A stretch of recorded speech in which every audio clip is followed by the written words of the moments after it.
Olá, sejam todos muito bem-vindos ao Radiocast, nosso podcast de mercado feito por praticantes. Meu nome é Ana Luísa Westphalen, eu tenho aqui comigo o Felipe Miranda e o Jojo Waxman, e no episódio de hoje a gente vai falar sobre fundos sistemáticos. Pode parecer um assunto de ficção científica imaginar o seu dinheiro sendo gerido por robôs, mas a gestão sistemática é usada há mais de 60 anos lá fora e você provavelmente, mesmo que invista num fundo multimercado tradicional aqui no Brasil, pode ter certeza que ela está presente de alguma forma em menor ou maior grau. Para falar sobre isso, nosso convidado hoje é o Rodrigo Terni, que é gestor e sócio fundador da Giant Steps, que é especializada em fundos sistemáticos. Tudo bem, Rodrigo? Oi, Ana, tudo bem? Prazer enorme estar aqui, obrigado pelo convite. Legal, Rodrigo. Os fundos sistemáticos são aqueles fundos em que os gestores criam parâmetros, né, com base em relações históricas entre os ativos e o mercado, criam um modelo e a máquina, então, fica responsável por ler esses mercados em tempo real e acabar tomando as decisões de compra e venda com base nesses parâmetros definidos pelos gestores. Esse é o jeito clássico de explicar o que é um fundo sistemático, mas eu prefiro aquela explicação sua que envolve a sua mãe e as habilidades dela de cozinhar.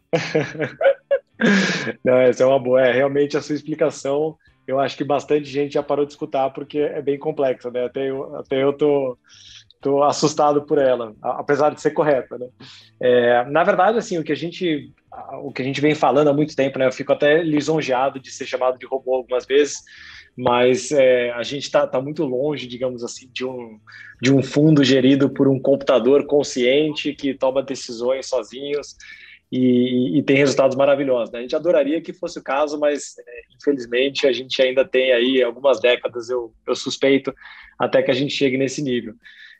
Na verdade, o que a gente tem ali é uma equipe de pesquisadores, né, de cientistas e pessoas que tiveram muita experiência de mercado, que usam tecnologia a seu favor para conseguir desenvolver estratégias mais robustas e mais eficientes do que simplesmente as que vieram sendo implementadas aqui no Brasil nos últimos 20 anos. Então, eu gosto de dizer que é uma evolução da gestão tradicional. E essa analogia que você mencionou das receitas, na minha mente, é muito boa, porque a gente normalmente compara o gestor tradicional com o gestor sistemático, imaginando o gestor tradicional como aquele chefe de cozinha maravilhoso que faz pratos incríveis, e que você vai no restaurante desse chefe de cozinha, ele vai te servir um prato que ele mesmo fez, e você vai ter uma experiência culinária fantástica. E o gestor sistemático, ele tem um approach um pouco diferente disso, né? Porque o problema desse chefe de cozinha é que você fica muito limitado à presença daquele chefe, à capacidade daquele chefe de fazer o prato. Mas se ele não estiver lá, né, você não consegue comer aquele prato. Então, ele tem uma limitação na quantidade de pessoas que ele pode servir em um determinado dia. E a nossa ideia como gestor sistemático é pegar a receita desse chefe, que muitos deles relutam em colocar no papel, pegar e fazer com que esse chefe coloque a receita dele no papel e para que a gente consiga executar essa receita no mundo inteiro da mesma forma. E eu brinco com a minha mãe, porque quando eu peço uma receita para ela dá uma resposta de chefe de cozinha, né? Pega aqui um punhado de cebola, um punhado de tomate, junto com a massa, junto com um pouco de salmão e pronto, tá feito. Eu falo, pô, mãe, eu não entendi absolutamente nada do que você falou. Escreve no papel aí, né? Eu sou um exemplo de engenheiro, né? Escreve ali quantas gramas de açúcar, quantas gramas de cebola, quantas, né, no detalhe a receita, porque eu vou conseguir executar ela igual você faz. Né? E ela tem muita dificuldade de passar a receita porque ela faz tudo de olho, né? Mas quando a gente fala da gestão sistemática, é justamente o que a palavra diz, né? A gente está procurando sistematizar um processo que já é, digamos, utilizado há muito tempo, para que com essa receita no papel a gente consegue testar um monte de coisa. Imagina se eu consigo testar ingredientes de outros lugares do planeta, consigo misturar receitas, consigo fazer coisas diferentes, eu vou o tempo inteiro melhorando aquela receita, melhorando aquele prato. E o mais legal disso é que é o que eu falei no começo, né? Eu consigo servir esse prato no mundo inteiro, eu não tenho mais limitação de precisar estar lá presencialmente. Uma outra coisa que a gente brinca é a diferença entre aquela cafeteria italiana e a Starbucks, né? A gente está mais para o lado da Starbucks do que para o lado da cafeteria italiana, que depende daquela pessoa que faz café há 60 anos. Né? Rodrigo, Felipe aqui, primeiro, muito obrigado pela sua presença, nós admiramos muito a trajetória de vocês, a competência de vocês e vocês estarem aí nessa fronteira, né, de algum modo, que lá fora já muito consolidado, a gente aqui ainda começando, muito subpenetrado, tenho certeza que vocês vão ser protagonistas desse segmento que vai ficar ainda muito grande no Brasil, né? Queria, assim, começar com 3 perguntinhas aqui fáceis para você. A primeira fácil mesmo, que você contasse um pouquinho da estruturação mesmo, como é que é o fundo. Imagino, eu confesso que não conheço no detalhe, aqui a turma do Melhores Fundos que é super elogiosa, tenho certeza que conhece no detalhe, mas imagino que seja algum tipo de risk factoring, alguma coisa assim, mas que você pudesse elucidar um pouco melhor para a gente quais são as estratégias.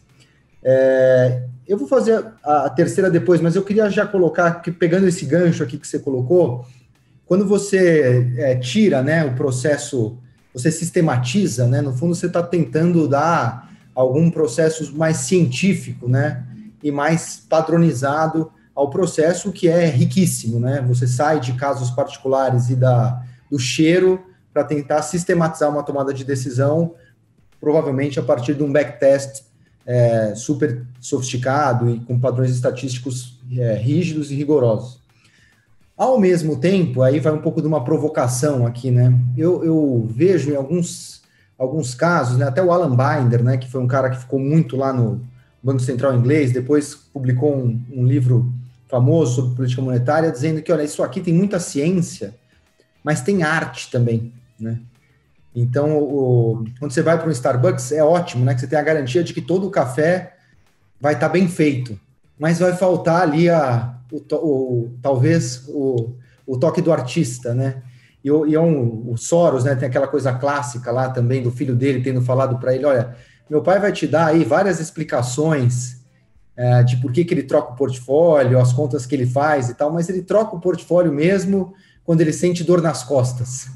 Então, mas essa dor nas costas parece um negócio meio do além, mas que, na verdade, reflete um conhecimento tácito do Soros, né, que é um pattern recognition, que ele não consegue, na verdade, sistematizar e estruturar, mas que ele percebe que o portfólio está mal montado e ele somatiza na dor nas costas.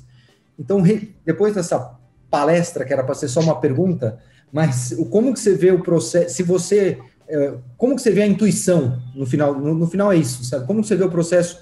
Porque também, às vezes, a intuição tem um lado associado muito a uma certa magia, né? Como se fosse um charlatanismo, mas às vezes também tem um lado do investidor que ele está associado a um conhecimento tácito que é importante. Não, super bacana a pergunta. Eu acho que eu vou começar por essa segunda, porque realmente, assim, na minha visão, é uma discussão quase filosófica, né? Eu acho que nem tem como a gente ter uma resposta definitiva, seria muito errado da minha parte falar que existe um jeito certo e um jeito errado. Mas eu diria assim, olhando para algumas figuras mais do lado sistemático, né? Olhando para um Jim Simons, olhando para algumas outras figuras super importantes, até o próprio Ray Dalio, né? Que por mais que ele seja uma pessoa super fundamentalista, ele é obcecado por sistematização, até ele quer criar um robô para ser o CEO da Bridgewater, né? Fala bastante disso no livro dele. E eu vejo ele como ele e o Jim Simons e várias outras personalidades como artistas também, né? Só que a ferramenta do artista é diferente de um artista para o outro. Eu até estava lendo alguns artigos nessa semana sobre arte generativa, né? Que está se comentando muito por causa daquela questão no blockchain, né, do Ethereum, que está surgindo obras de arte que são geradas por computadores, e isso questiona muito a arte, né? O que é a arte de fato? Será que essa arte pode ser classificada como arte, ou será que ela é um robô que criou ali uma imagem, né? Então, e na minha visão, eu acho que no final das contas, até os próprios algoritmos que estão gerando essa arte, eles foram criados por seres humanos. Então, o ser humano, utilizando uma outra ferramenta, está chegando num outro resultado, mas na minha cabeça não deixa de ser arte, né?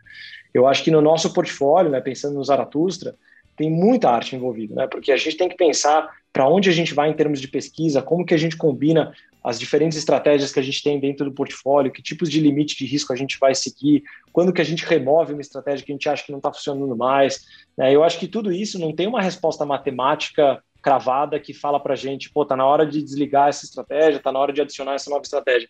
É tudo uma questão de discussão, de entendimento e de conversa entre os gestores para chegar nas conclusões. Então, assim, na minha cabeça é uma arte diferente, mas não deixa de ser arte. Essa seria a minha melhor resposta. E aí, pensando no portfólio em si, a gente tem duas estratégias diferentes, né? A estratégia do Zaratustra e a estratégia do Sigma. A estratégia do Zaratustra, falando de uma forma bem intuitiva, ela funciona quase como um radar global que procura grandes movimentações, normalmente onde o ser humano está muito emocionalizado, né? Seja em pânico, seja muito eufórico, e a gente usa todo o nosso poder computacional para tentar identificar esses momentos e surfar esses momentos. Então, o Zaratustra é muito, se você for olhar o histórico dele, né, ele fica muito tempo de lado, ou até perdendo dinheiro, e de repente ele tem grandes movimentações quando ele acha essa grande oportunidade. E aí realmente é onde entra a tecnologia, né? A gente desenvolve o nosso radar, mas a tecnologia é o que deixa a gente apto a realmente procurar uma quantidade de informação gigantesca e achar esses momentos, né, que são anomalias do tempo, onde a gente identifica que o ser humano está mais emocionalizado. E aí, meio que o oposto disso é a estratégia do Sigma, que é um fundo que opera muito fundamento. Eu gosto de chamar ele quase de um macro sistemático, né? Porque a ideia dele é tomar uma decisão de uma forma macro, olhando indicadores econômicos, olhando o fundamento dos ativos, olhando inclusive dados diferentes, né, de mídias sociais e outros que eu não posso entrar em tantos detalhes assim, mas olhando a informação como um todo e tomando uma decisão, olha, onde que eu alocaria o meu capital se eu quisesse ficar com um capital bem protegido e bem alocado nos próximos 10 anos? E essa é mais ou menos a ideia do Sigma. Então, por isso que eles são tão complementares, porque um está olhando mais para o lado racional e um está olhando mais para o lado emocional. Não, eu acho muito interessante isso, né? Eu sou muito interessado no tema há bastante tempo. E como que você mede, né? Assim, você vai falar você fala de fundamento, eu consigo entender aqui o que você vai fazer, né? Ou pelo menos acho que consigo entender. Mas como que você mede a anomalia do ser humano? O que é essa... Como você transforma isso num parâmetro ou numa variável em que você vai se apropriar e inserir uma estratégia para incorporar um lucro disso? Perfeito. Tem várias formas, né? Mas, digamos, uma forma mais intuitiva talvez seja pensar no fluxo de dinheiro, né? Para onde está indo o fluxo de dinheiro. E você consegue identificar de uma forma muito clara, não diria fácil, mas de uma forma clara, alguns momentos onde o ser humano está, digamos, muito eufórico, né? O fluxo de dinheiro começa a entrar e é muito contínuo, é muito consistente, e aí você identifica um momento onde o mercado pode entrar em tendência, né? Ou seja, pode ser que o dia anterior influencie no dia seguinte. E a gente, por criptoativos, é um mercado muito mais fácil, digamos, de ver esses momentos onde o negócio começa a subir. Às vezes você está falando com uma pessoa que não entende nem o que ele está comprando, mas ele está comprando porque está todo mundo comprando. Então, isso é um momento, digamos, é um claro indicador que ele está em tendência, né? Porque as pessoas estão nesse efeito de manada. Esse é um exemplo, né? Mas você pode usar, por exemplo, se a gente for até mais para o lado de fundamento mesmo, né? Você pode analisar mídias sociais e ver o que as pessoas estão falando sobre um determinado resultado ou sobre uma determinada evento que aconteceu, né? Se isso está sendo recebido pelo mercado de uma forma adversa ou está sendo recebido de uma forma boa, e aí você usa essa informação para falar, opa, tem alguma coisa acontecendo nesse determinado ativo que pode ser que as pessoas fiquem muito animadas com ele e queiram comprar esse ativo. Então, qualquer coisa, na verdade, pode ser um indicativo que a gente usa para monitorar, digamos assim, como no nosso radar, para ver essas movimentações que podem acontecer. Agora, a gente pode errar e a gente erra muitas vezes. A gente vê várias informações e fala, olha, vai ter uma movimentação aqui, digamos, em dólar real. Pô, legal, vamos entrar comprando. E aí não acontece. Aí a gente estopa, né, sai do mercado e vamos achar outra oportunidade. Então, muita gente fala, pô, mas o mercado está irracional, vocês não ganharam dinheiro. A gente não é um profeta, né? A gente não é Deus, a gente vai errar muitas vezes. A questão é que a gente acha, e foi o que aconteceu historicamente, que a gente acertou mais do que a gente errou, que traz o nosso resultado, né? O Felipe mencionou o fundo Zaratustra, né, que é o carro-chefe aí da Giant. Esse é um fundo que os assinantes do Melhores Fundos têm muita curiosidade, porque ele está sempre lá entre os top 10 fundos, desde que ele foi criado.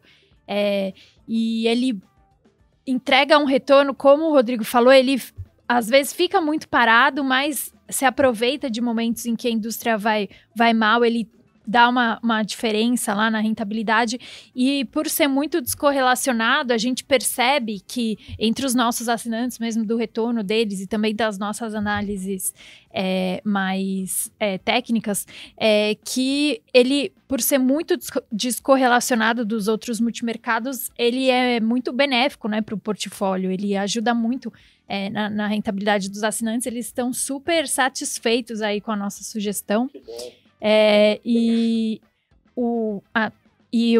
Desculpa, eu ia deixar o Jojo falar, mas eu queria fazer uma pergunta. Um exemplo muito legal... Eu tô sendo passado para trás por todo mundo. Um exemplo muito legal que eu gosto de falar desse tipo de fundo, Rodrigo, é que ele não é um modelo pronto que não é mais atualizado, né?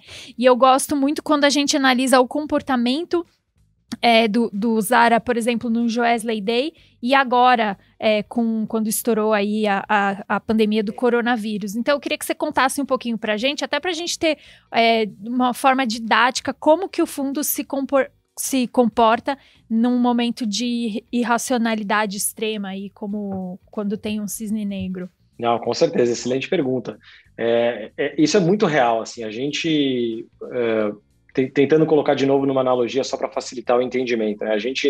A gente se vê muito como uma empresa como o Tesla, né? Porque a grande ideia, digamos assim, a gente tem excelentes pilotos de carro, né? Só que a gente não quer que os nossos pilotos fiquem o dia inteiro dirigindo o carro, sendo que eles podem estar desenvolvendo coisas muito mais aprofundadas e ideias muito diferentes que podem ser replicadas no mundo inteiro, que foi o que a gente falou logo no começo.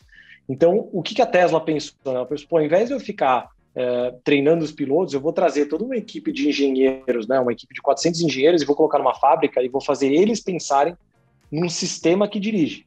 Né? E esse sistema que dirige vai aprendendo conforme o tempo vai passando e conforme novas informações vão surgindo e vai melhorando. Né? Se você pegar o Tesla de hoje, o Tesla é quase que uma empresa de software, né? Porque se você for pensar no Tesla hoje, no Tesla 2, 3 anos atrás, a diferença é brutal em termos de qualidade da forma como ele dirige o carro, e daqui a 5 anos vai ser a mesma coisa.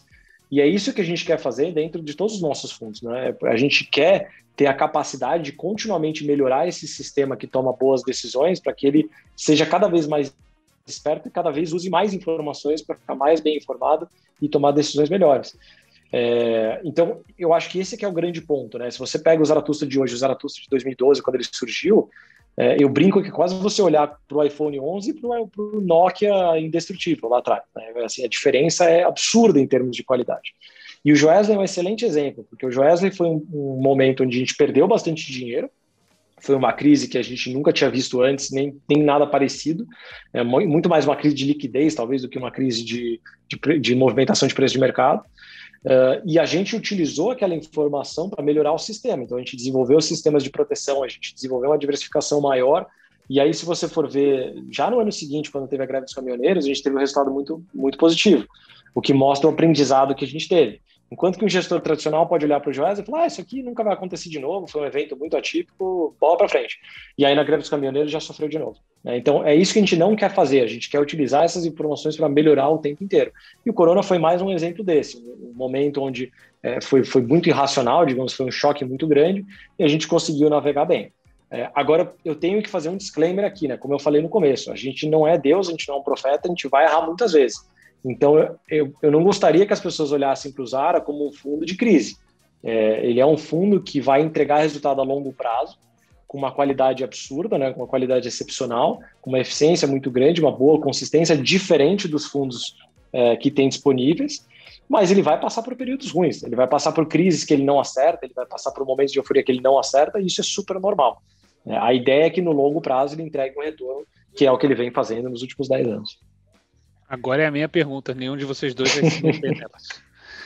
Eu queria, Rodrigo, com você falar assim, de dois momentos temporais, assim, um pouco da história da Giant até aqui e depois o que você vislumbra para frente, e aí fazendo um pouco da comparação, talvez, quer dizer, acho que a maior parte das pessoas que estão escutando a gente, talvez não tenham a dimensão do tamanho do universo de gestão sistemática, vamos dizer assim, no mundo, né? Quer dizer, no mundo como um todo, a gestão sistemática hoje talvez seja muito mais relevante do que qualquer outro modelo de gestão, né? É o grande bloco que tem, e aqui no Brasil, ainda que tenham, né, a gente teve uma primeira onda lá atrás, antes de 2008, né?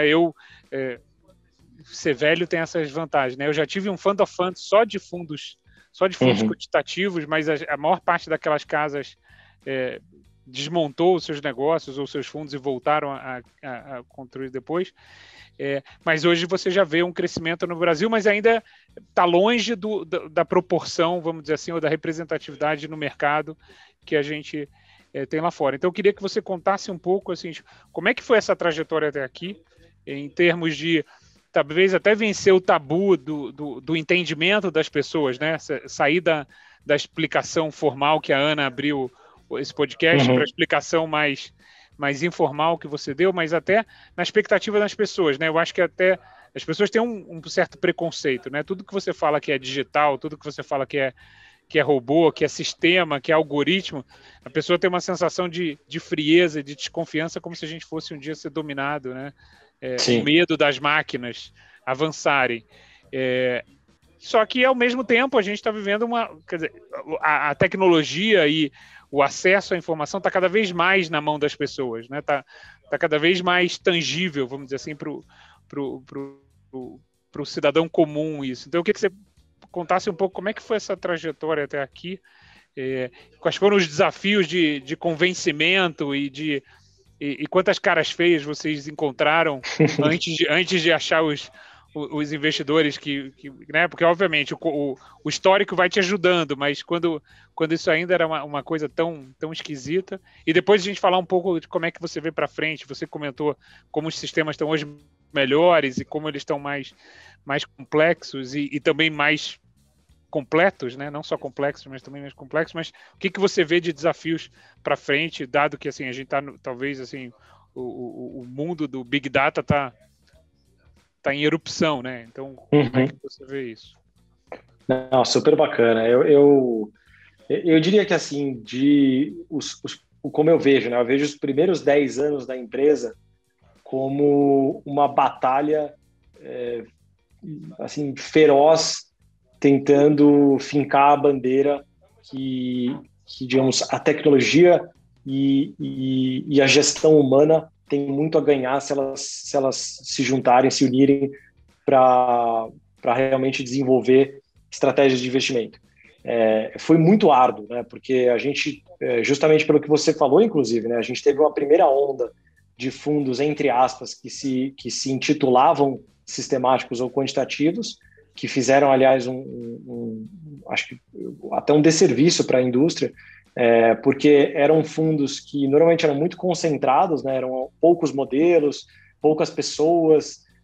Normalmente, aliás, era um modelo, uma ideia de investimento que funcionou e, por algum motivo, as pessoas achavam que isso ia funcionar para sempre e iam funcionar com dinheiro infinito. E aí, quando elas se provavam errado, a gestora acabava fechando. A gente viu essa história repetidamente no passado e as pessoas ficaram muito com essa impressão, né, de que o fundo quantitativo não funciona no Brasil, o que não faz nenhum sentido, na verdade, né? Mas essa foi a impressão gerada por essa primeira onda, talvez, de pessoas que estavam dispostas a trabalhar com esse tipo de estratégia. Então, esses primeiros 10 anos foi muito disso, né? Foi tentar mostrar, olha, existe, apesar de todo o preconceito, essa é uma tendência que não tem volta. A tecnologia entrou de tal forma nas nossas vidas que não tem como você voltar atrás e achar que você pode simplesmente fechar o olho e imaginar que isso não existe. Muitas pessoas falam, pô, mas o mundo vai ficar muito rápido, muito caótico, muita informação, não vai dar para... Eu não quero que isso funcione, eu quero manter o mercado como era. E aí eu falo, bom, não odeie o jogador, né? Odeie o jogo mudou.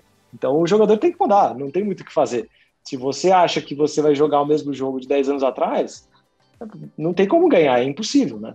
Então por isso que, na minha cabeça, essa distinção entre a gestão sistemática e a tradicional já nem faz mais sentido, porque todo mundo está caminhando para ter uma área de dados, né, para você conseguir coletar informações diferentes para te ajudar na gestão, todo mundo está caminhando para ter um sistema de execução que seja mais rápido, mais eficiente, todo mundo está caminhando para ter estatísticos na equipe para ajudar na modelagem financeira, para ajudar na modelagem, qual seja a modelagem que você utiliza para a sua gestão, mas o mundo está caminhando para isso, quer você queira ou não. Então eu acho que separar o sistemático e o tradicional, na minha cabeça pelo menos, já não faz mais sentido. O que a gente está tentando fincar a nossa bandeira, e acho que a gente conseguiu, talvez, nesses primeiros 10 anos, foi falar, olha, a gente como empresa quer estar na fronteira do conhecimento. A gente quer utilizar tudo possível que tem disponível de ferramenta, seja de dados, seja de execução, seja de modelagem, para a gente conseguir ter o melhor resultado possível. Essa é a única distinção que tem entre a Giant e outras gestoras. Outras gestoras confiam mais na pessoa, mais no ser humano, mais naquele gestor maravilhoso que teve um histórico fantástico. A gente não confia tanto nisso.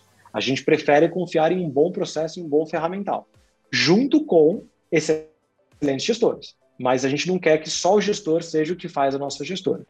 Então, essa, para mim, é a distinção da Giant para outras gestoras, né? Essa tentativa de realmente estar à frente em termos de tecnologia, em termos de ferramentas. E a gente tem um trabalho muito grande agora na nossa visão nos próximos 10 anos. A gente é extremamente ambicioso, né? A gente quer se transformar em uma das maiores assets do Brasil. Essa era a nossa ideia desde o começo da gestora, então a gente tem muito para caminhar, né, para chegar nesse nosso objetivo. E a gente tem um trabalho muito grande agora que vai ser competir com as grandes gestoras mundiais. A gente já não vê mais a competição como só no Brasil, né? Todas as plataformas estão trazendo fundos de fora, o brasileiro vai conseguir investir em qualquer fundo no mundo inteiro.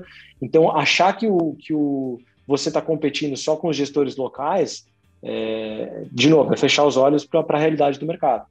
Então, os nossos próximos 10 anos vão ser de consolidação do que a gente já fez em termos de infraestrutura, equipe e de escala. Né? A gente pegar esse 7 bi que a gente tem hoje e levar para os 50. Então, é um desafio muito grande, muito diferente dos primeiros 10 anos, mas que eu acho que a gente está extremamente preparado para assumir. Né? E é isso que a gente quer fazer. Boa. Rodrigo, eu aqui, né, como a Empíricos é uma homenagem à Empírica do Nassim Taleb, né? Então, a indústria é toda preocupada com média e variância e a gente é muito preocupado com curtose, né? Que é os eventos raros e tal.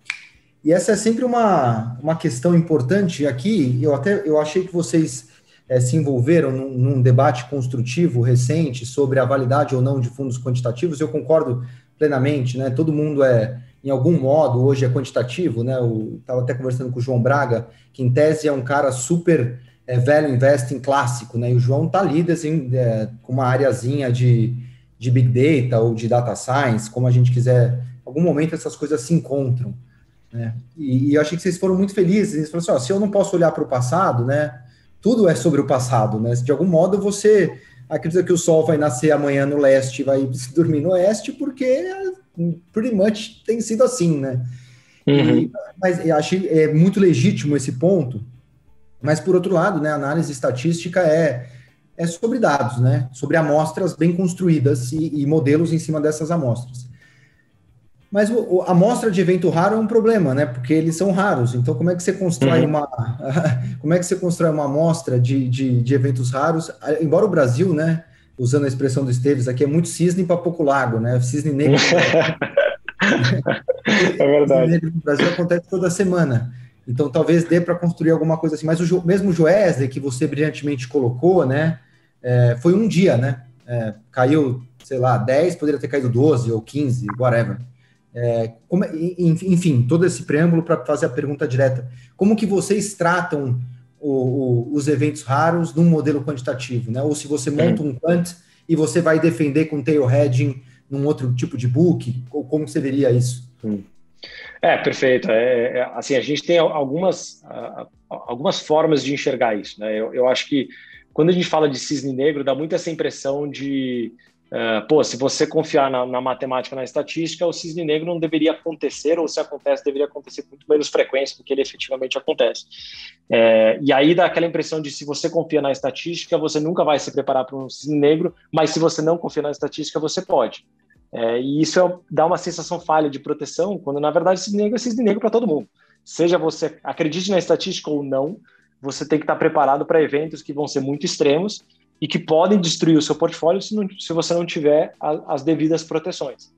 Então, você tem todo um trabalho importante aqui de trabalhar em boas proteções, né? E óbvio, você nunca vai estar protegido de tudo, mas você pode se proteger de bastante coisas.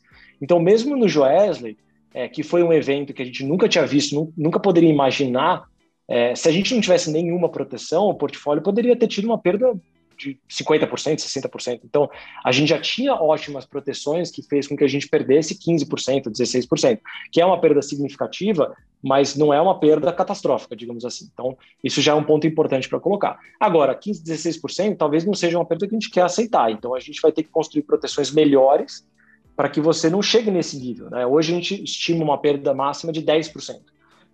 Pode passar disso? Talvez, dependendo do tipo de crise que a gente enfrente, mas a gente tem várias proteções montadas para tentar evitar isso de novo. Isso é uma proteção que o ser humano criou, né? A gente sentou e desenhou e pensou como que a gente pode desenvolver uma proteção.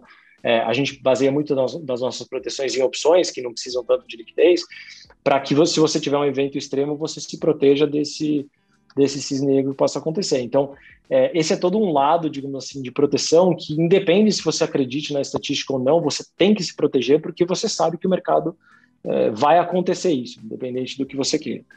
E aí tem todo um segundo trabalho que eu acho que é super legal, e que isso sim eu acho que a tecnologia pode ajudar bastante, que é como que você reage, né, quão rápido você reage quando você está enfrentando um cisne negro. E aí que eu acho que você tem bastante coisa interessante, né? Porque um ser humano, digamos, um gestor tradicional, quando ele começou a enfrentar o corona, não foi da noite para o dia, foram poucos dias, mas ele teve pouco tempo hábil para pensar no que fazer. E uma avalanche de informação para processar, para tentar meio que montar ali o quebra-cabeça do que estava acontecendo e tomar uma decisão.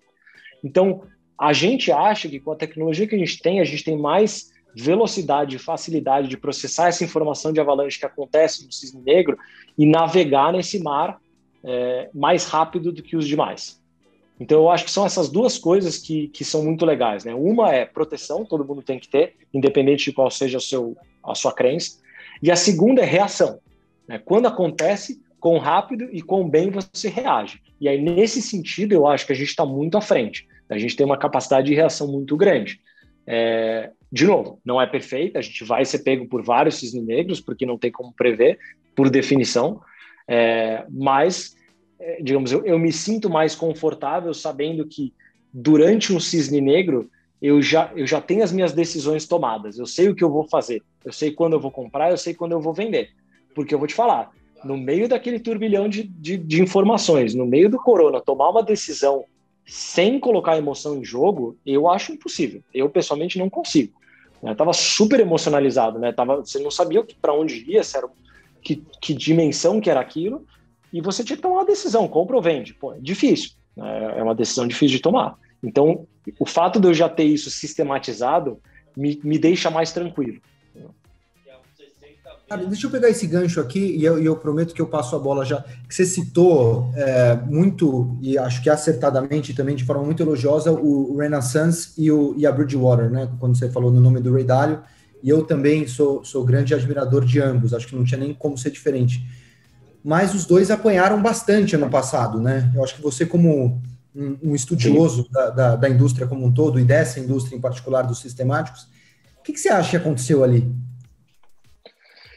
Putz, aí é difícil dizer. Uma coisa interessante, né? O Renaissance, ele tem o Medallion e tem os fundos abertos, né? Os fundos abertos apanharam bastante mesmo, mas o Medallion teve um dos melhores anos, curiosamente.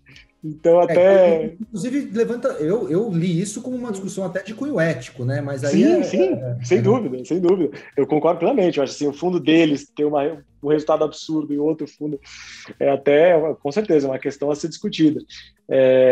Mas eu diria assim, tem estratégias que digamos, foram mais felizes, talvez, num determinado tipo de crise. Acho que a crise do ano passado foi uma crise muito específica mesmo. E o tipo de estratégia que roda o portfólio deles é uma estratégia que não se encaixa tão bem. Mas é curioso, assim, quando você fala com o pessoal da Renaissance, a resposta deles é muito clara. Eles falam, olha, não me ligue antes de 5 anos. Ao longo desses 5 anos, qualquer coisa pode acontecer. Depois de 5 anos é S&P mais 10, sei lá, S&P mais 15, eu não me lembro qual que é o número que eles passam, mas em 5 anos é S&P mais 10. Se não vier, você pode me encher o saco. Nesses 5 anos, não me enche o saco, porque pode acontecer qualquer coisa. E acho que é um pouco disso que eu falei, né? Acho que assim, a estratégia sistemática, ela não, de forma alguma, ela está isenta a ter resultados ruins, anos ruins, que ele não pega, que ele não. Ele é uma estratégia como qualquer outra, só que, na minha visão, pelo menos, eu acho que mais apta a gerar retorno no longo prazo, hoje em dia. Mas no curto prazo, qualquer coisa pode acontecer. Pode ter resultados muito ruins, e isso é super normal, né? Então, não sei, eu acho que a minha resposta seria mais nessa linha de entender a estratégia como longo prazo, não tanto como curto prazo, e não entender o sistemático como algo que não está sujeito a falhas. Ele está sujeito a falhas sim e vai falhar muitas vezes. Vai, Ana, vou deixar você perguntar, senão você vai falar não, que eu corto você. Não, eu quero fazer uma pergunta para você, Jojo. Opa. Você, enquanto engenheiro aí de carteiras, de FOFs, em parceria com Melhores Fundos, mas também com uma experiência enorme nisso, qual que é o efeito num portfólio de um FOF, por exemplo, de um fundo sistemático como o Zara? Olha, acho que assim, a primeira resposta fácil é diversificação, né? Especialmente no Brasil, onde você tem assim, o universo de investimento, né? Ele ainda não é profundo o suficiente, ele não é tão amplo, nem tão denso quanto é lá fora. Eu brinco assim, de você ter qualquer estratégia que seja diferente do que é o mainstream, já te traz diversificação, né? Agora, obviamente, você quer a diversificação que também traz retorno, né? Porque senão senão é mais fácil você deixar. Então, eu acho que, de uma forma geral, fundos quantitativos têm esse espaço cativo ali, e o Zara talvez seja um dos melhores exemplos, né? E nisso, quer dizer, quando eu lá atrás montei, era um modelo onde a gente tinha fundos específicos por estratégia, né? Então tinha um de macro, tinha um de arbitragem, na época era até uma estratégia que estava até mais aberta, tinha um de renda variável, tinha um long bias, e tinha um quantitativo. A gente chegou a ter 8 ou 9 fundos ali, mas com a ideia de que, olha, isso daqui tem espaço em qualquer portfólio. De fato, isso não aconteceu para depois dar essa barrigada e voltarem, né? Alguns se seguraram vivos nesse período todo e hoje estão consolidados. Mas tem esse desafio. E hoje, como o Rodrigo falou, quer dizer, a gente já escuta vários gestores, vamos dizer assim, tradicionais, fundamentalistas, chefes de cozinha, né? Ou com equipes maiores ou menores, mas já trazendo o sistemático para dentro da sua casa, né? Quer dizer, ou primeiro alguns para ajudar um pouco no tratamento de dados, mas outros já dando books, já dando risco, né? Então, talvez a gente tenha não convergência, mas essa ampliação aí de fundos mais tradicionais também com exercício quantitativo, né? A gente teve uma boa conversa essa semana com um gestor que está abrindo, que está com essa cabeça e alguns outros, né?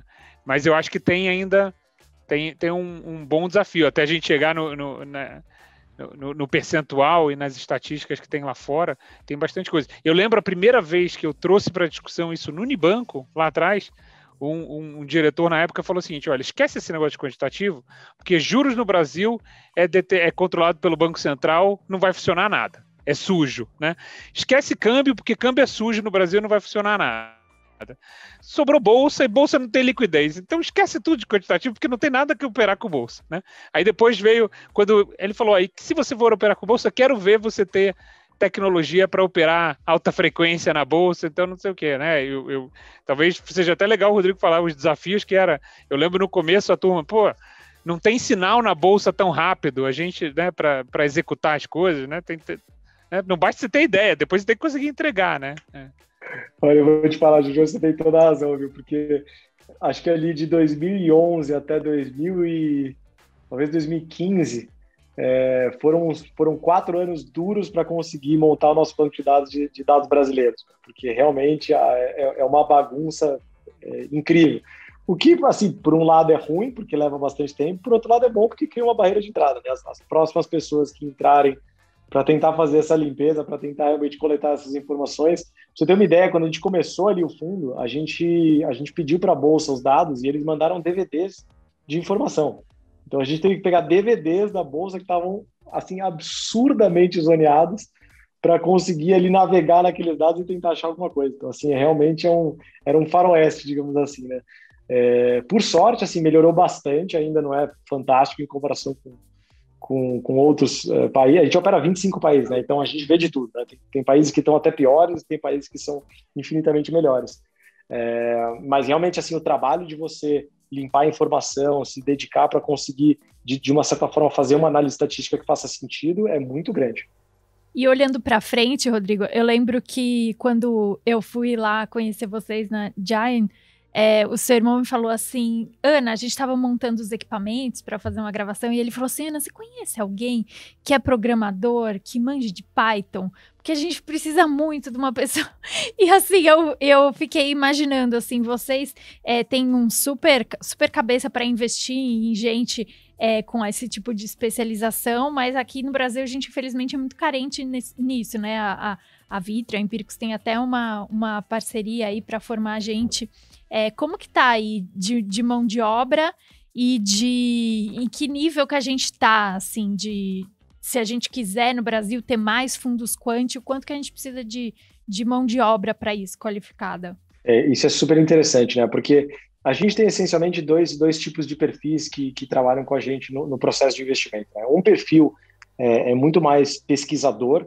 Então, ou ele é uma pessoa que teve experiência de mercado, ou talvez não, mas é uma pessoa academicamente muito forte, né? Que tenha matemática muito forte, estatística muito forte, às vezes economia muito forte.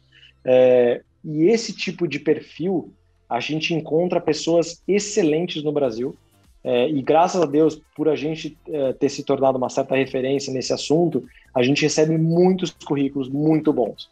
Então, a gente conseguiu formar uma equipe que é realmente, assim, fora da curva em todos os aspectos, a gente até brinca, né? Mas em termos de medalhas de Olimpíadas de Matemática, a gente tem mais de 70 somando todas as pessoas lá dentro. Então, assim, é realmente uma equipe extremamente forte.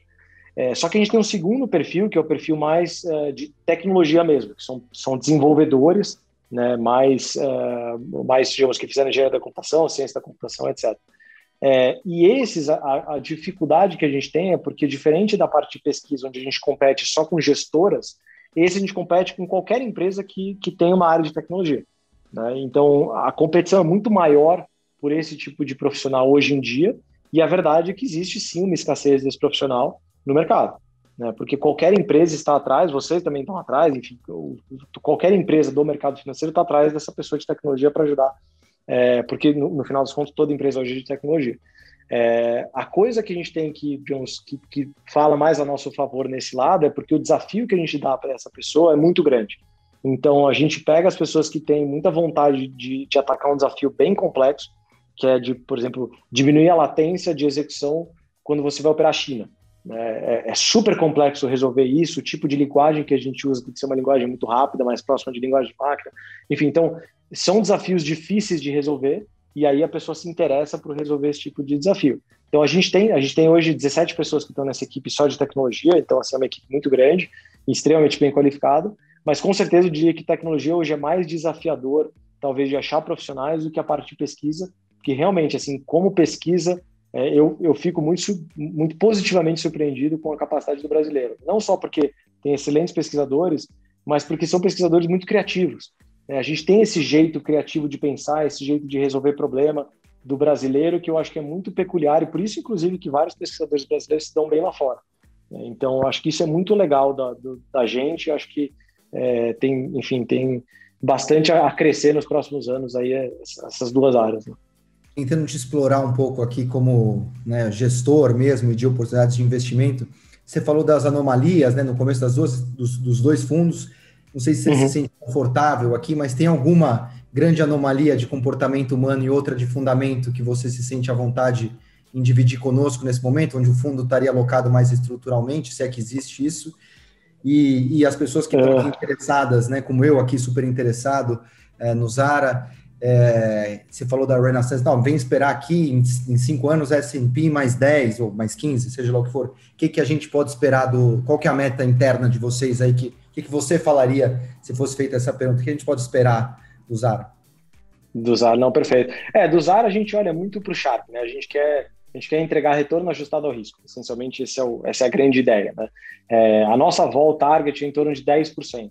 E se a gente tiver um Sharpe em torno de 0,8%, a gente está bem feliz. Então, eu diria que CDI mais 8 no longo prazo, e longo prazo eu caracterizaria como 36, 48 meses, ou seja, um prazo longo. Eu acho que tem uma chance muito grande da gente conseguir entregar, a gente vem entregando isso, e eu acho que a gente tem uma chance muito grande de continuar a entregar isso, seria o que eu falaria. No curto prazo, literalmente pode ser qualquer coisa.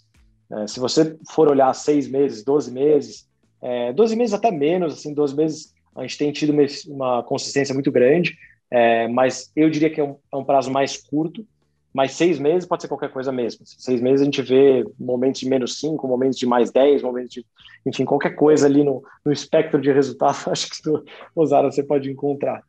Em termos de modelos, não sei se eu consigo pensar em alguma coisa aqui específica, porque no final das contas, assim, o Zara ele é um resultado de muitas estratégias trabalhando em conjunto. E cada estratégia complementa um pouquinho do portfólio, né? Não tem uma estratégia que domina o portfólio e fala, essa estratégia mandou comprar dólar e é isso. Então, como um exemplo, né? O Zara hoje está comprado em dólar e ele está tomado em juros brasileiros. E, enfim, dos outros países também tem posições bem diferentes, mas falando especificamente do Brasil, que é uma parte do portfólio, ele está tomado em juros e ele está comprado em dólar. Ou seja, ele está super pessimista, mas ao mesmo tempo ele está comprado em bolsa, né? Ainda que numa posição menor, né? Então, você vê que assim, ele não necessariamente ele está 100% pessimista nem 100% otimista. Às vezes ele tem uma combinação, porque alguns modelos estão muito pessimistas em um lado, mas muito otimistas para o outro. Então ele vê valor em alguns ativos da Bolsa, mas ele está mais pessimista com juros e com moeda brasileira, né? E aí a grande questão para tomar essa decisão de tomar juros, por exemplo, muita coisa influencia, né? Não só fluxo de mercado, não só preço de mercado, mas também outros tipos de informação, como informações econômicas, informações de fluxo mesmo, que a gente tem fontes diferentes que a gente acha. Então, tudo isso meio que são peças de um quebra-cabeça que me montam uma imagem falando, olha, está na hora de ficar um pouco mais pessimista. E o legal é aquilo que eu falei sobre reatividade, né? Ele é muito reativo. Então, se o mercado começa...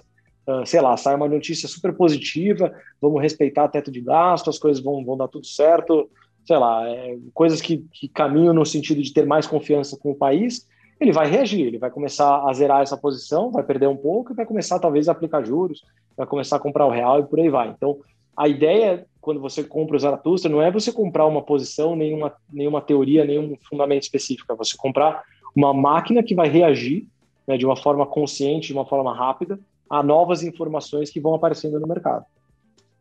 Não sei se eu sabonetei muito na resposta, mas... Não, foi maravilhosa a resposta, foi maravilhosa, foi excelente, não sabonetou não, foi preciso. Resposta de gente inteligente, e a gente adora gente inteligente aqui. Legal.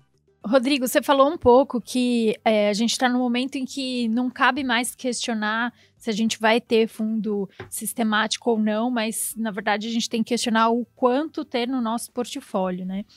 Com base nisso, o que você imagina que seja o futuro do gestor, né? Eu também quero fazer essa pergunta para o Felipe e para o Jojo, o que eles imaginam. Eu vejo sempre o Felipe, quando ele está lá na sala dele...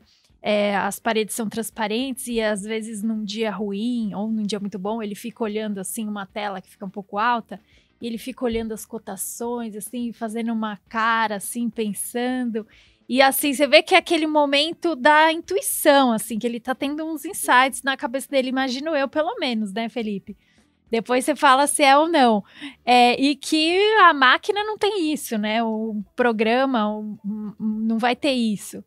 E, ao mesmo tempo, que nem você mencionou, tem momentos de extrema aversão ao risco e que os gestores acabam sendo tomados por esse viés, né, comportamental. Com base nisso, eu queria saber de vocês três aí, para a gente encerrar, qual que é o futuro da gestão? Uma resposta complexa, mas eu acho que tudo depende de o que você quer dizer para o futuro. Se a gente está falando de daqui a 20 anos, eu tenho uma resposta muito diferente do que eu daria para daqui a 10 anos.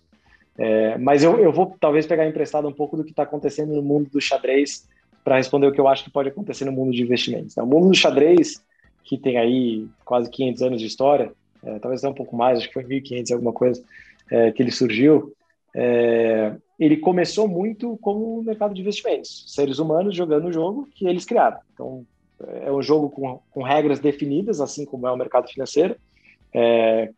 As armas que você tem ali são as suas peças, e você usa essas armas para desenvolver a sua estratégia, né? Você pode pensar de uma forma estratégica, o que você quer fazer ao longo do jogo, e de uma forma tática, quando você encontra pequenas oportunidades, né? Às vezes o seu adversário fez um pequeno erro, você pode explorar alguma tática para ganhar uma certa vantagem que vai fazer com que a sua estratégia a longo prazo funcione. Então, assim, é muito parecido com o processo de investimento, né? Porque o investimento, como o Jojo vai falar com certeza, tem uma decisão tática, né, que é ali no curto prazo, uma decisão estratégica que é de longo prazo, que você quer atingir os objetivos do seu cliente. E no xadrez foi interessante, né, porque surgiu o primeiro computador que surgiu no xadrez foi o Stockfish, né? A ideia do Stockfish, que na verdade o Deep Blue, que ganhou do Kasparov, foi o primeiro computador que ganhou do Kasparov, era basicamente um computador que acumulou todo o conhecimento de seres humanos, de todos os jogos que foram jogados de xadrez, e ele repetia o que ele achava que eram as melhores jogadas já feitas por seres humanos, que é muito parecido com os sistemáticos que surgiram, os primeiros sistemáticos do mercado financeiro. Ele basicamente pegou todas as estratégias que o ser humano já fez e replicou, só que mais rápido e com mais eficiência. Só que mais recentemente, no mundo do xadrez, começaram a surgir os algoritmos que aprendem sozinhos. Então, que é o AlphaZero, que foi um dos primeiros, e agora tem vários. Mas o AlphaZero, essencialmente, é um computador que que recebeu as regras do xadrez e jogou 10 milhões de horas de xadrez e aprendeu a jogar xadrez sozinho. Ninguém ensinou para ele, ninguém deu uma estratégia para ele e falou, olha, a melhor estratégia é essa, a melhor tática é essa. Ele aprendeu. E o mais legal quando o AlphaZero joga, a gente aprende. A gente olha essas jogadas que a Ana falou, o Felipe tem uma ideia brilhante ali, a gente olha o AlphaZero tendo ideias brilhantes e fala, nossa, eu posso jogar xadrez desse jeito, porque é muito mais brilhante do que eu poderia imaginar. Então, a gente criou uma máquina que ensina pra gente como jogar. E a gente está começando a entrar nessa era no mercado de investimentos, né? Dentro da Giant, a gente já tem estratégias que são nesse formato, que aprende sozinho e investe sozinho. E agora, o mais legal no mundo do xadrez, agora você está tendo campeonatos entre esses algoritmos, entre o AlphaZero e vários outros. Então, as pessoas param para olhar um computador jogando contra outro computador. Então, se você me perguntar a longo prazo o que a gente enxerga no mundo de investimento, é isso, computador contra computador. E aí é quem cria o melhor computador. Mas no curto prazo, eu diria que a gente ainda vai ter uma mescla, né? Uma mescla entre pessoas e algoritmos trabalhando em conjunto para ter boas estratégias de investimento. Eu acho que, não sei se eu respondi de uma forma muito filosófica, mas é mais ou menos por aí que eu vejo o mercado caminhando. E aí, Felipe? Não, essa história de você me vendo na tela preocupado é verdade. Da ideia brilhante já virou ficção aqui. A gente para só na ideia do Felipe preocupado. Isso acontece sempre. Ideias brilhantes estão bem escassas. Eu acho assim, eu vou começar respondendo porque eu acho que não vai ser, e aí eu vou tentar dar uma resposta do que vai ser, não vai ser. Eu acho que aqui, sabe, aquela... Conversa um pouco com o que o Rodrigo falou, aquela imagem, assim, sabe, o gestor, a secretária e o irmão dele, né? Esse modelo não vai ser, né? Definitivamente, talvez o último resquício de que consiga fazer isso bem ainda é a Tempo Capital, mas, assim, acho que não vai ter mais Tempos Capitais aí por muito tempo. Acho que esse modelo não vai ser e vai ser dizimado, né, por equipes completas, técnicas, profundas, né? O acesso à informação e o processamento de informação e a execução em cima disso cada vez mais rápido. Acredito muito, até vou pegar emprestado aqui, o Rodrigo pegou esse belo exemplo do xadrez, mas eu vou pegar o exemplo do empreendedorismo, né? quando a gente tentou aqui fazer coisas de inteligência artificial, seja no atendimento, sobre de predição de modelos, exclusivamente com os computadores, para a gente não funcionou. Então, a gente cada vez mais, na nossa experiência prática, pelo menos até agora, quando você combina as duas coisas de inteligência artificial, machine learning, todas essas coisas, né, que parecem super sofisticadas hoje em dia, mas que são bem triviais já, com a interação humana, ali o negócio voa bizarramente. Então, eu acho que de fato, né, quando eu acho que o quant vai assumir muito mais, mas nessa pegada meio que eu tentei trazer, eu acho que essas coisas vão se encontrar, sabe? Eu acho que o cara do ITA, né, ele vai estar em contato com uns mini Stuberger, sabe? Eu acho que é esse, porque o Stuberger vai dar o input para o cara modelar, né, e aí ele vai testar várias coisas, claro, mas parte de uma enquanto, pelo menos eu acho que lá na frente não sei como os computadores vão estar, né? Mas assim, eu acho que precisa de um insight ainda meio econômico, pelo menos no começo, ou financeiro, e a partir dali o computador ele vai perseguir as suas estratégias, as suas correlações e etc. E eu acho, aí tentando, né, antever um pouco melhor, eu acho que vai ter um movimento também do quant, hoje, dos sistemáticos, descendo um pouco mais do nível micro, que eles vão se sofisticar tanto. O que eu quero dizer com isso? Às vezes eu olho assim na tela, né? E aí, sei lá, o juro tá subindo e o real estate tá caindo tudo 4, assim, across the board, sabe? Claramente a galera tá raquetando aquilo, alguém entrou e falou assim, só caiu um basket de Brasil, e aí aquele não tem liquidez, né? Aí cai, assim, o cara que é caixa líquido e o cara que tá endividado, de repente, no curto prazo, cai todo mundo igual. E não deveria, né? Aí no tempo vai convergindo e o cara que socou igual acaba não otimizando a sua estratégia. Então, eu acho que assim, a pluralidade vai ser tão grande que a gente vai descer, eu não sei como usar exatamente as modelagens, mas normalmente você faz isso em ETF, né? Você faz isso em índice cheio e tal, em contratos futuros, mas eu acho que a gente vai descer, quando tiver liquidez, pelo menos, você vai começar a descer para o nível da empresa. E aí vai ter mais diferenciação, vai ter geração de alfa intrasetorial, que hoje eu ainda acho muito pequena, porque às vezes eu acho que cai tudo junto, às vezes descola muito do fundamento, sabe? Micro. E eu acho que a gente vai ter um maior alinhamento entre o sistemático e o value investing clássico. Eu acho que é meio por aí.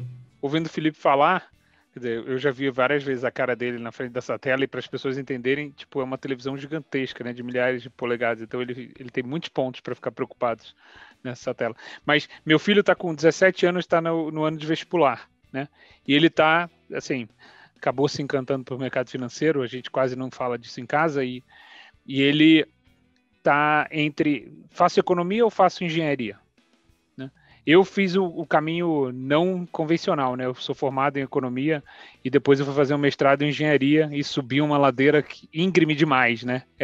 Agora eu entendo porque que as pessoas fazem o contrário, mas e eu estava justamente conversando com ele esse ponto que o Felipe falou, quer dizer, quando eu entrei no mercado financeiro, os economistas eram bem piores que os engenheiros.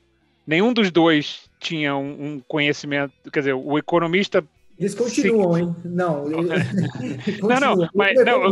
como economista eu posso dizer, somos muito piores. Não, mas eu quis dizer o seguinte, no treinamento, não na evolução. Evolução a culpa é nossa, mas no treinamento, quer dizer, eu fui talvez a primeira turma na FEA que teve alguma aula mais quantitativa e saindo das ciências humanas e tentando virar uma ciência exata. E os engenheiros sabiam fazer conta de tudo, era um pensamento analítico, lógico, aquele negócio sofisticado. E tanto é que ficou um estigma, né? Quer dizer, você quer mercado financeiro, você faz poli, você faz ITA. Você não... FEA, coitado. GV, então, meu amigo, vai fazer marketing, sabe? Você vai passar longe. Minha esposa vai brigar comigo de ouvir isso. Mas e hoje em dia mudou um pouco, né? Porque a educação mais quantitativa chegou, mais formal chegou, né, nesses cursos, mas também, talvez, porque assim, o próprio acesso e esse tratamento de dados, ainda que a gente não tenha a formação de programador e técnico, mas eu acho que ele está mais próximo, né? Ele está mais perto. Então, de fato, aí eu vou voltar para o começo da conversa do Rodrigo. Vai precisar do cara que me dá a receita que parece intuitiva para eu ensinar alguém a fazer isso milhares de vezes em um número muito maior numa escala muito maior e numa frequência muito maior. E aí eu volto, quer dizer, para mim, um dos livros que mudou a minha vida em relação a esse papo de intuição foi o do Malcolm Gladwell, que é o Blink, porque até então eu achava que intuição era magia, né? Eu tinha vergonha de falar para as pessoas que eu tinha tomado alguma decisão por intuição, porque eu falava assim, puta, esse cara, né, assim, junta os amores, né, sabe, tem propaganda em poste. E aí eu entendi que não, a intuição talvez seja a forma né, a forma o corpo humano entender o que esse supercomputador está te mostrando de sinais, só que não vem num relatório que você lê em PDF, vem num calafrio, vem na dor nas costas dos soros, vem num acordar no meio da noite e tal. Então eu acho que assim, talvez eu acho que o caminho é esse, é onde, se eu conseguir ter, né, um entendimento melhor das minhas intuições, se eu conseguir replicar as minhas intuições e ter uma relação melhor com ela, talvez a gente consiga fazer uma coisa mais sistemática, mais abrangente, né, e que faça nas horas que eu estou fora do escritório também, que faça nos mercados que estão abertos enquanto eu estou dormindo, né? Então eu quer dizer, eu não sei se é a figura do ciborgue, mas, né, eu enfrentei as 4 horas aí do cut do Jack Snyder no Liga da Justiça, então eu tô com ele na cabeça, mas acho que talvez essa junção de forças aí entre a criatividade e as 10 milhões de horas do aprendizado, eu acho que o caminho é esse, né? Tanto é que, assim, foi o que o Rodrigo falou, quer dizer, tem entendimento sobre isso tudo, né? Eu acredito mais nessa versão ciborgue do que na versão só nós contra eles, ou só os homens, né? Se eu puder complementar, Jojo, acho que eu concordo plenamente com o que vocês falaram e acho que isso é interessante, né? Quando a gente fala da parte de machine learning, de inteligência artificial, pelo menos eu, não sei se vocês, mas eu tinha muito essa visão que era muito o algoritmo fazendo o trabalho sozinho, né? E você vai lá, programa um algoritmo qualquer e ele vai e acha, pesquisa e desenvolve, faz sozinho. Mas você tem um trabalho de intuição e de compreensão do problema que você vai resolver que é muito grande, antes de você começar a desenvolver o algoritmo que vai efetivamente tentar resolver o problema. Então, assim, nunca a gente vai dissociar o pesquisador do computador, mesmo que seja um processo de machine learning. Quer dizer, não nunca, mas assim, a gente está muito longe disso, né? Então, acho que vai bem em linha com o que vocês estão falando mesmo. Cara, aqui dentro a gente fala assim, mesmo quando a Bia, né, que é super inteligente, acabou de ficar mãe também, parabéns para ela e para o Matheus, que ela coordena a nossa área de BI também, né, e temos aqui cientistas de dados, gente muito, muito assim, alto nível também, deve ter umas medalhas de matemática espalhada por ali também, e a Bia já fala assim, ó, investiga isso para mim, eu suspeito tal coisa, tá? Então, que é já para tentar, de algum modo, guiar, porque senão fica também um emaranhado e tal das coisas, mas é bem por aí mesmo. Bom, pessoal, tem uma frase que o pessoal da Quantamental me falou, que é do Paul Tudor Jones, que fala que nenhum homem é melhor do que uma máquina, mas nenhuma máquina é melhor do que um homem com uma máquina. Acho que meio que resume aqui a nossa conversa. Rodrigo, Jojo, Felipe, super obrigada pelo papo, adorei. E hoje a gente tem uma trilha sonora diferente. A gente está acostumado a ouvir London Calling, Radio Clash aqui, que é a inspiração do nosso podcast. E hoje, em vez de punk, a gente vai de jazz, porque o nome Giant Steps foi inspirado aí num álbum do Joe Coltrane. Então, hoje a gente se despede aí com mais estilo, vai? Saímos do punk pro jazz. Valeu, pessoal. Muito obrigado. Espero que todo mundo que está ouvindo a gente tenha gostado e até a próxima. Valeu, gente. Obrigadíssimo, hein? Parabéns por tudo aí, viu, meu? Obrigadão. Valeu, gente. Foi ótimo, cara. Puta bate-papo super bacana. Obrigado pelo convite aí.